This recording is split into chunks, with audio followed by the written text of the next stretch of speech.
Live from Arlington, Virginia, this is Transport Topics Newsmakers, the digital interview series that gives you access to candid conversations between industry experts and a veteran reporter. Here's your host, Dan Ronan. Welcome to the latest edition of Newsmakers from Transport Topics. I'm Dan Ronan. I'm pleased to host this conversation with leading figures in the trucking, freight, and logistics industries. We have a great guest today, and we'll be talking about a very important topic. It concerns the operation of the nation's ports and the challenges that the thousands of men and women who work at these facilities are facing as the supply chain, as you know, remains very backed up. Our guest is the Executive Director of the Port of Los Angeles, Gene Seroka, who joins us from his Los Angeles office. Now, a little bit about Gene and his career. He's been the Executive Director of the Port of Los Angeles for a little more than 7 years, taking that position in June of 2014. With 33 years in the transportation field, he manages a $1.6 billion budget, and he's responsible for advancing major capital projects, growing trade volumes, and promoting and developing innovative and sustainable practices that strengthen not only the California economy, but the entire country as well.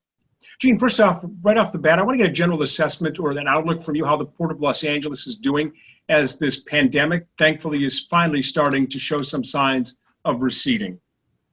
In general, Dan, I think we're doing pretty well. The caseloads have come down precipitously. Our longshore workforce, the truckers, warehouse folks are on the job as often as they can, and everybody's working really hard. So the best thing that we've done thus far, I think, is rally the industry and started getting the vaccinations out at our International Cruise Center. And we've started to really get a lot of guests coming in for those shot in the arms. So I think that we're moving in the right direction. Now, your port also made a little bit of news this week, too, with regards to some hydrogen fuel cell electric vehicles that you'll be rolling out. I want to talk about that because it's timely and it's right there at the top of the top of my list of things to talk about. Yeah, our partners at Toyota Motor, along with Kenworth and Shell, have just done a tremendous job in what we've called our ship-to-shore program. And it's an idea to try to move cargo from our ports all the way out to the Inland Empire, some 60 to 70 miles away, using the hydrogen fuel cell technology for these big Class 8 trucks. And we just unveiled 5 brand new ones from Toyota and a new fueling station here in Wilmington supplied by Shell. So this is the future. And these hydrogen... I understand also that the Energy Secretary Granholm the other day was talking about how we have to get the price of hydrogen down. And if we get it down, this is really going to be the future. Yeah, I think so too, because unlike other technologies, you've got the payload to carry these heavy containers. The fueling is about 15 to 20 minutes on an empty tank, very similar to the current diesel capabilities, and the range that these trucks can go, the torque, the power is all in line with what we need in the freight industry. I want to talk to you about the supply chain because it's getting a lot of attention and it's getting a lot of coverage in the media. Your facility and the adjacent Port of Long Beach have had record container volumes now for the past 9 months. How long is this going to continue? Because, you know, we're in this time of the year where factories overseas are beginning to gear up for the holiday shopping season. You know, we're in June, but you don't think that Christmas is that far away, but these plants have to back time that. How's this going to be going? For a while, Dan. I see the back half of the year remaining strong. The peak season for us, as you know, traditionally starts on August 1 for our back to school specials, our fast fashion for the fall, as well as our year-end holidays. So all of those projections look to be pretty good at this point in time. But we've got to hustle. We've still got a little bit more cargo in the back lot to clean up before we pivot very quickly to that peak season. What are you looking at? Have you seen the numbers yet for June and July? What are your projections? We'll be in the high 800,000 TEUs in both months, which has pretty much been in line with this strong consumer buying surge that we've witnessed over the past year. At one time, I recall a couple of months ago, you had as many as 50 or 60 ships sitting out in San Pedro Bay waiting for slots. And I know that it's gotten a little bit better. What's the situation right about now? As of this morning, we had 18 container ships at anchor, 12 of which were destined to Los Angeles.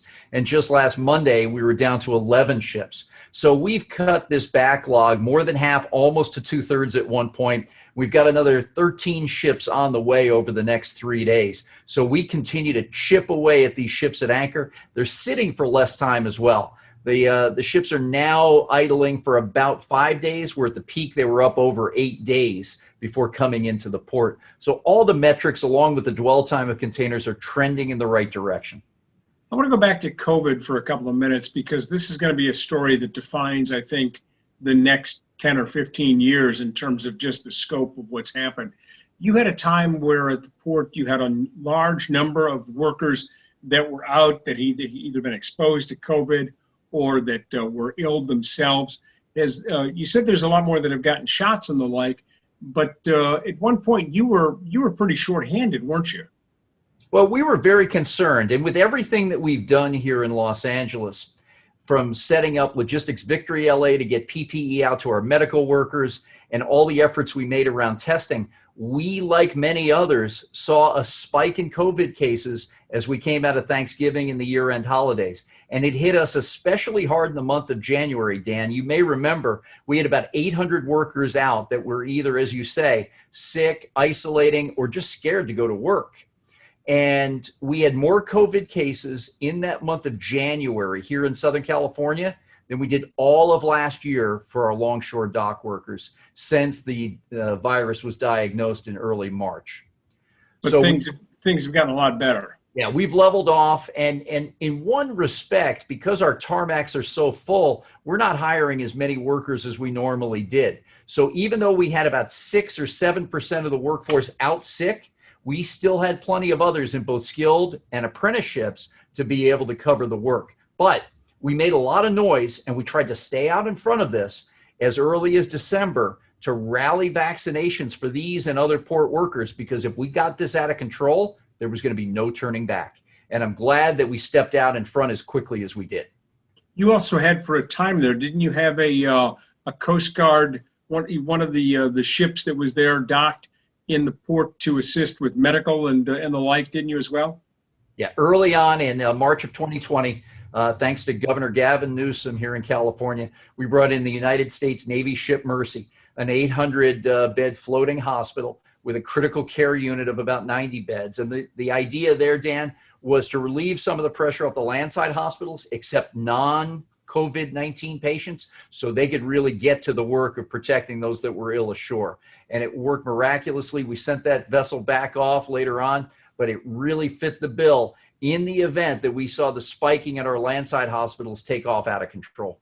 So they were handling the, hate to say the word, but routine emergency room type visits, whether it be broken bones or heart attacks or automobile accidents, whatever the case may be.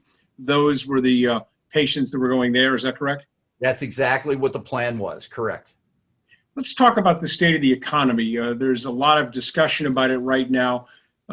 You think that it's going to take some time to unkink all of the kinks in the supply chain? What are you looking at? What do you think we're looking at here? Yeah, I do, because we've been out of whack now for the better part of 3.5 years with the trade tensions between the U.S. and China and the policy that followed.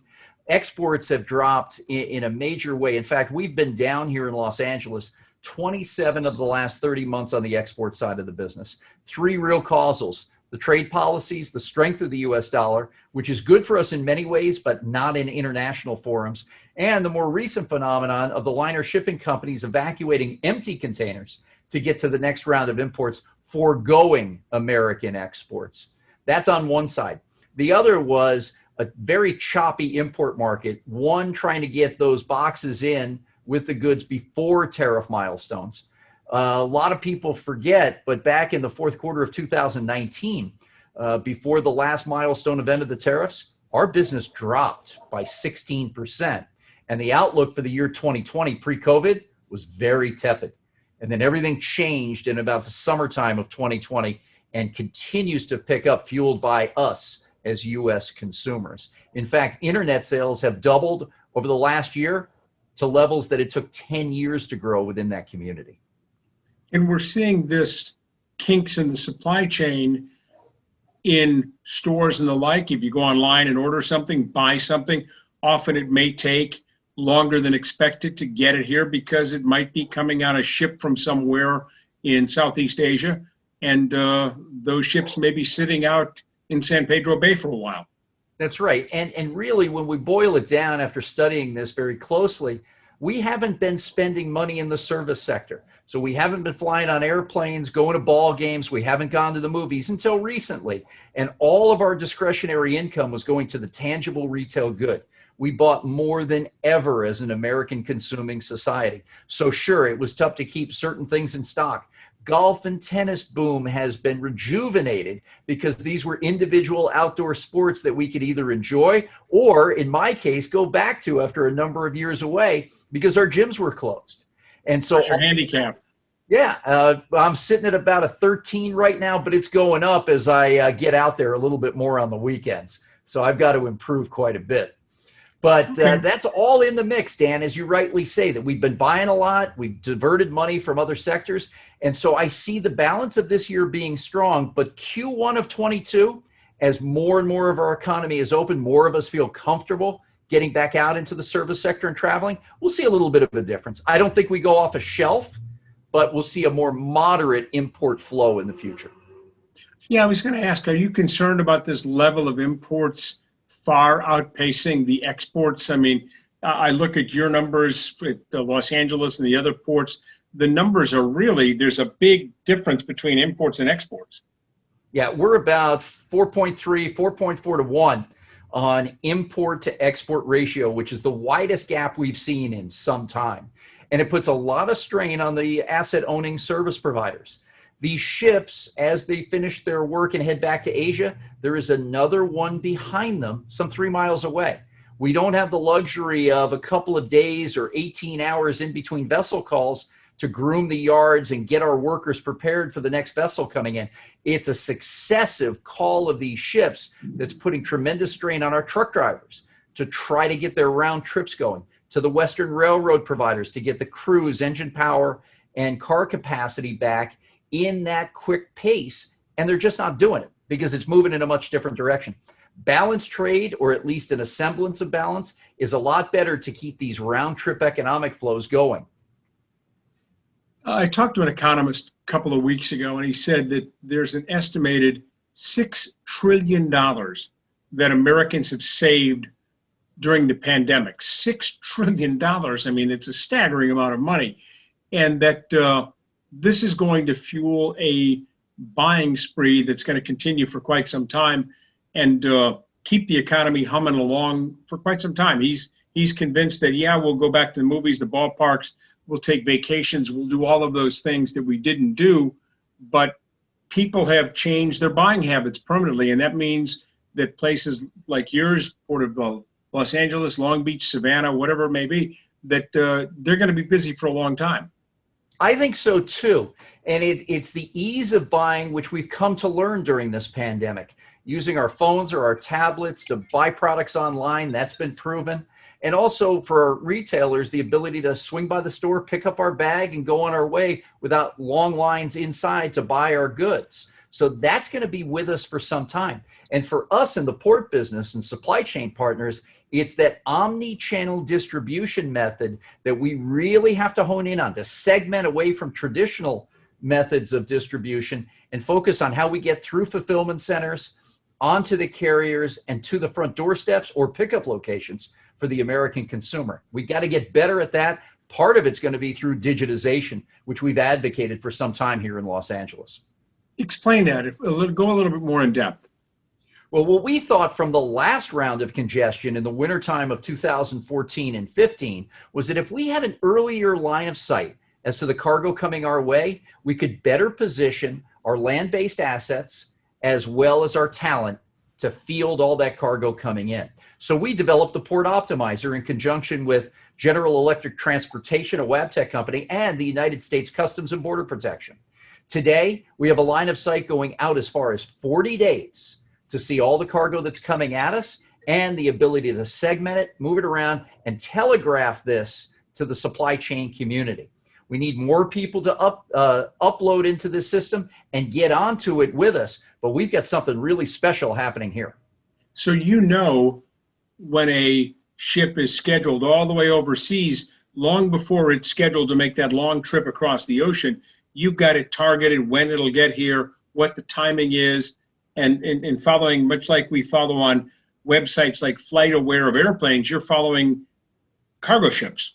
Absolutely. And the secret sauce to this, Dan, is that once U.S. Customs signs off on those containers on the ship for purposes of the 24-hour manifest rule, we get that information right away. So we've got it earlier and in a more clear format than anybody else.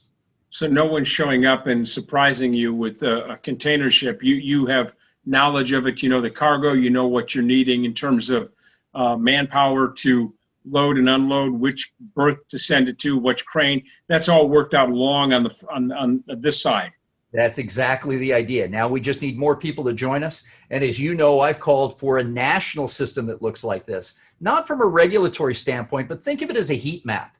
On one side, in a day like we are today, you see all the red spots where congestion and bottlenecks are. Flip it over to the other side, you see the supply side. Where can a farmer in the Midwest get a container, line it up with truck and rail service to get on a ship and get to his customer's door? That's what we're looking for nationwide.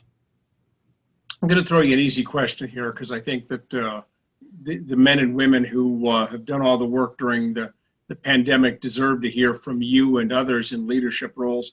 What do you have to say to the longshoremen, the truck drivers, the people who work at the warehouses and the factories near your port, near Long Beach, for all the work that they've done the last 15, 17 months? It's been pretty remarkable, hasn't it?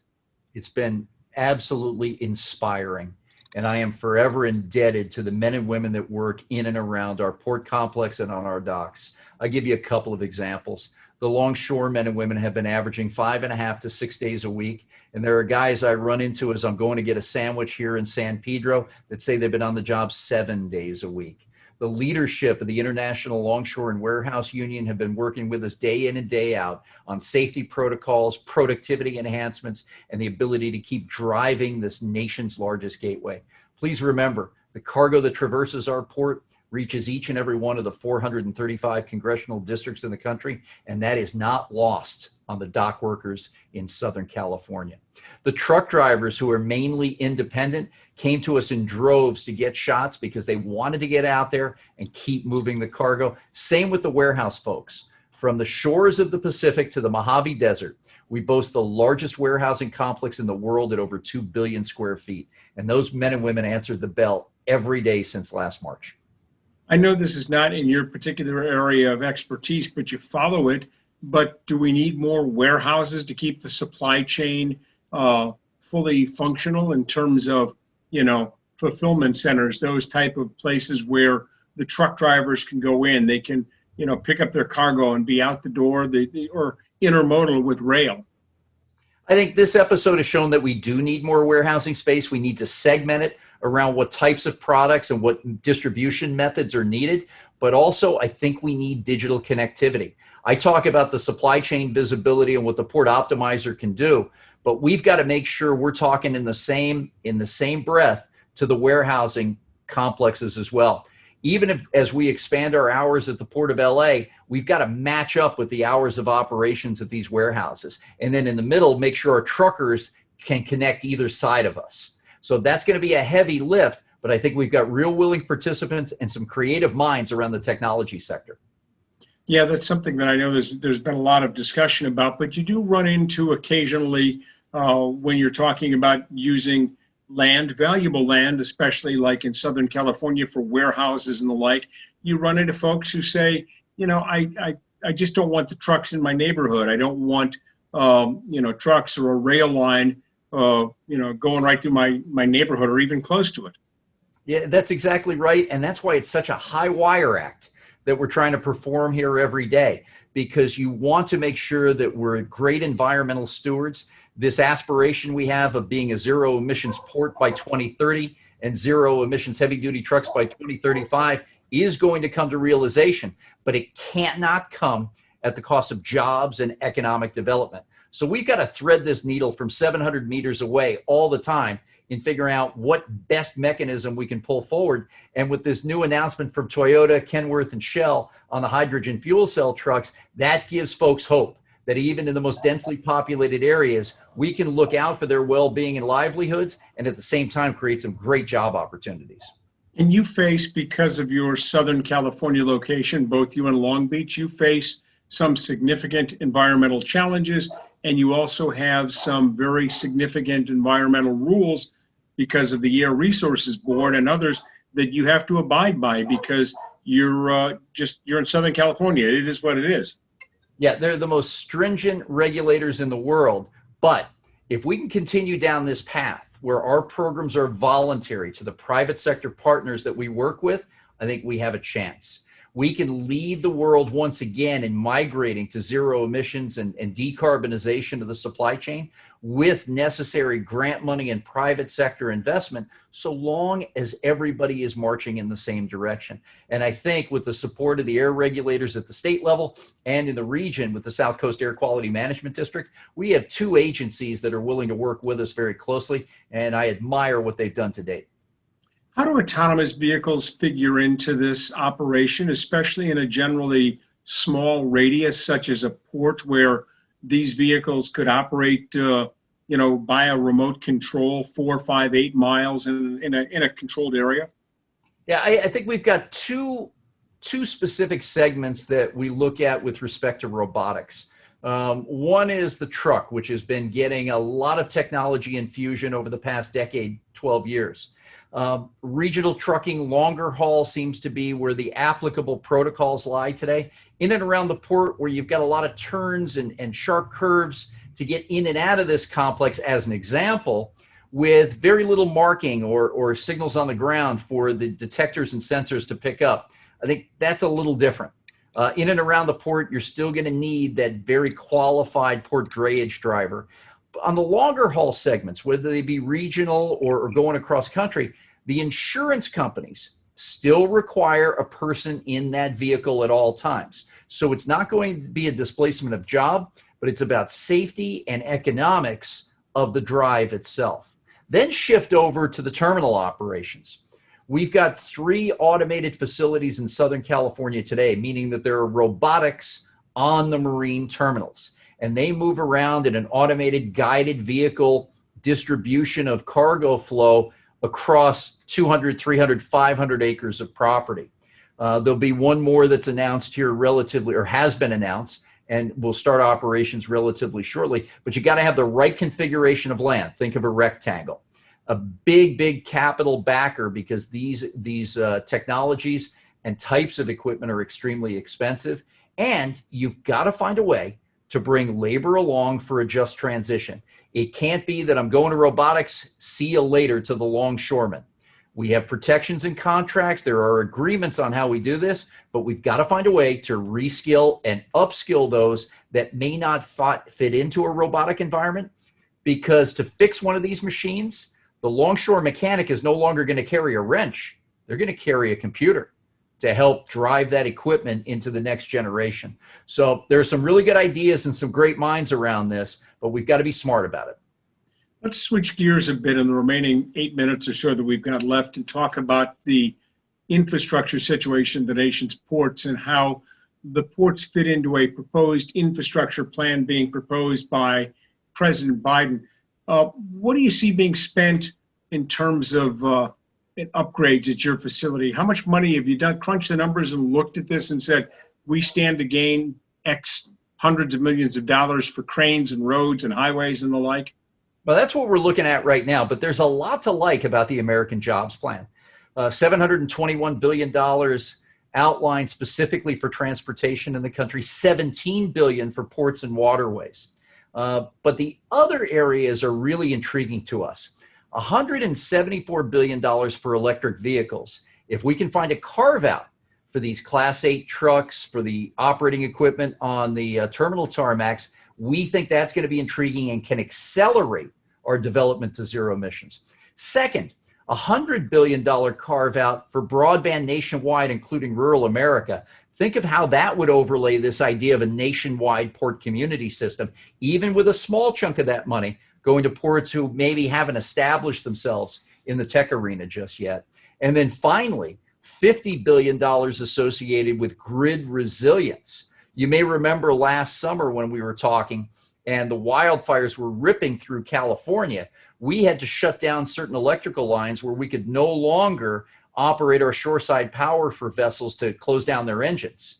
It also had an impact on the 88 cranes that we have here on the Port of Los Angeles that have long been all electric. So we've got to make sure if we're going to migrate into this decarbonized environment that we've got the grid that can back it up, even in our most difficult times, based on weather-related or other incidents that put pressure on that grid system. So we're going to continue to work very closely with our elected leaders and policymakers. We've got some work that we've been doing. In fact, I'll be testifying just next week in front of the House T&I subcommittee on transportation activities to talk about this and other measures we'd like to see going forward. But we're very pleased. Now the work is getting after how we can make ourselves look like the port that can have the biggest and best economic impact on the nation. Are the ports going to be getting their fair share of money in this plan, do you think? Good question. And I think we made great strides at the end of 2020 with the passage by Congress of the Water Resources Development Act, which rebalanced the harbor maintenance tax for us. We're a donor port. We collect a lot of money, and then we invest it in other ports around the nation based on the previous formula. Now we'll have what we call donor equity. So we'll be receiving more of what we collect for in-water upgrades and repairs. Secondly, we'll make sure that we don't take a nickel out of the pockets of the smaller ports with the redistribution of those funds with a full spend application. We had $9 billion in the bank. Some were calling for a rainy day. That rainy day is past. It's got to be distributed to the ports. And with expanded uses, we'll have more opportunities to use that money quicker and show how we can reinvest in the ports. It'll never be enough because infrastructure, even as the president has said, has been long needed throughout the country. Roads, tunnels, bridges, airports, and seaports. This is a great start, but we got to keep chipping away and driving because all of it, Dan, will equate to what we look like on the stage of global competitiveness.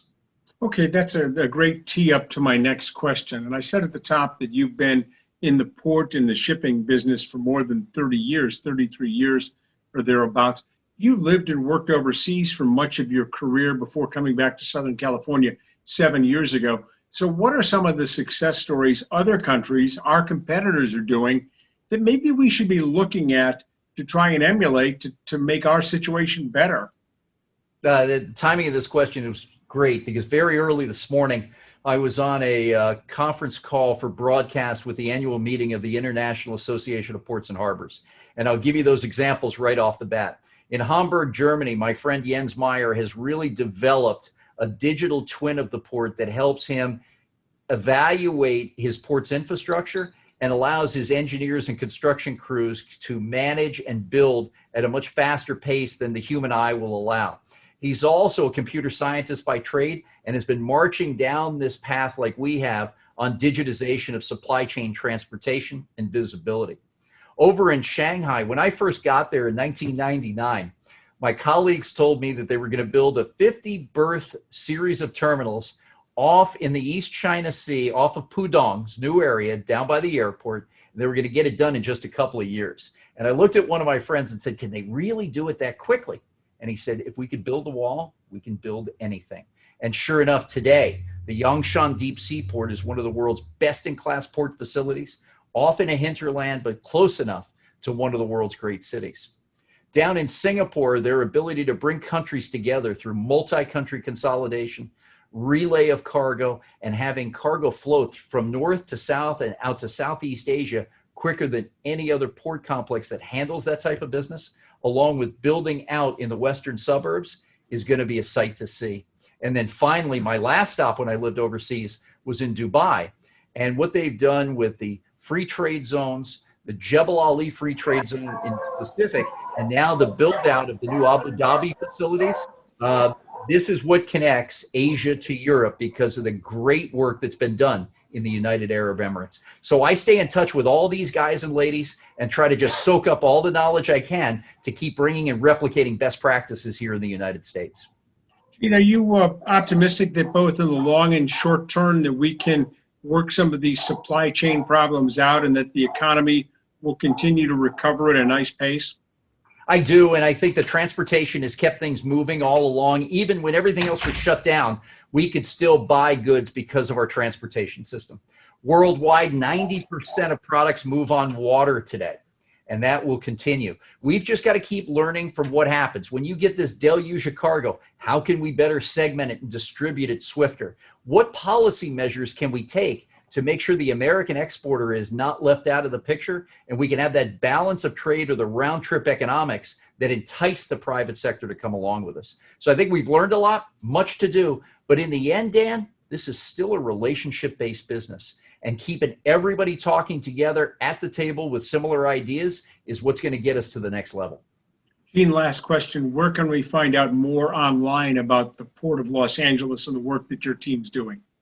At portoflosangeles.org is our main website. You'll find everything from the construction projects and the bids that we have going out to market to what's happening on our commercial side and in our community, along with our environmental stewardship. I also encourage you to go to portoptimizer.com. And if you're a cargo owner or if you're an observer of the industry, sign up and take a look with more transparency and visibility than anyone has to offer at what's happening at the nation's largest port.